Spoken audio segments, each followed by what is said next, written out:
My name is Yuvraj Singh. Today I am going to introduce you about the Consumer Protection Act 1986. So it is an act which a government makes for the consumer protection, and it is a summary video of my assignment which I made on it. So let's get started with introduction.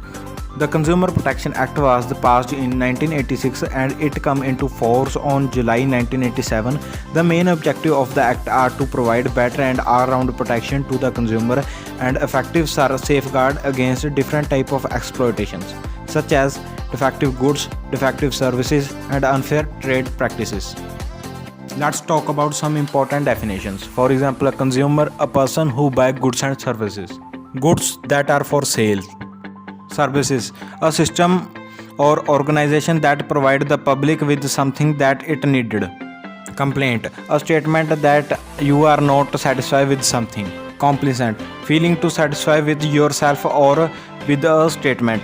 And now we can jump on our another topic, need, purpose and objective of consumer protection. When I start to make this assignment, a question jump in my mind that why consumer need protection? And now I have found my answer.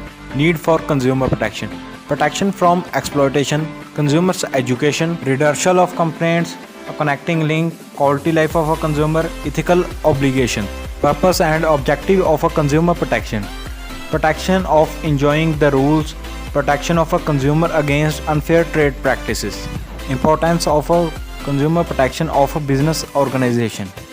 Social reputation, increasing awareness, consumer satisfaction, government intervention, and also a public image. Now we can jump on another topic, rights of consumer. There are totally 8 rights of a consumer. First right is right to safety, right to choice, right to information, right to be heard, right to redressal, right to consumer education, right for basic needs, right for healthy environment. If you want to study in detail about these rights, then you can also read my assignment. Like these rights, there are some responsibilities of a consumer. Be aware about the various goods and the services available in market. Buy standardized product only. Be aware of each and every assumption of the product while purchasing it. Buy legal product. Ask and take the bill of your purchases. We can discuss about the conditions for a free market to exist. There are 3 conditions of a free market to exist: freedom of choice, free competition, consumers' rationality. And if you are a consumer, you also need to know about CPC, Consumer Protection Court. And to settle down the disputes of a consumer dispute redressal agents are there. At a district level, there are district firms. At state level, there are state commission. At national level, there are national commission. Composition: President, a person who has been qualified to be a district judge.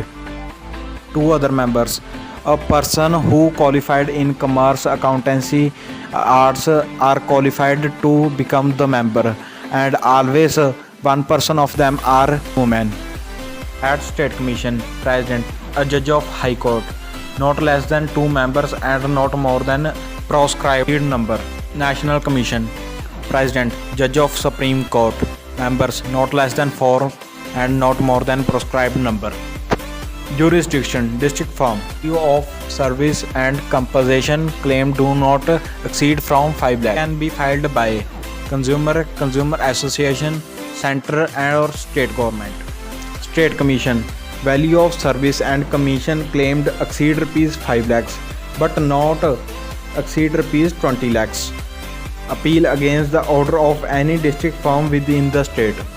Complaint can be filed by consumer association, center or state government.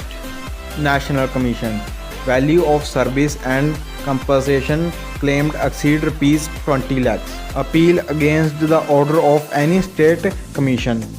And complaint can be filed by consumer association, center or a state government.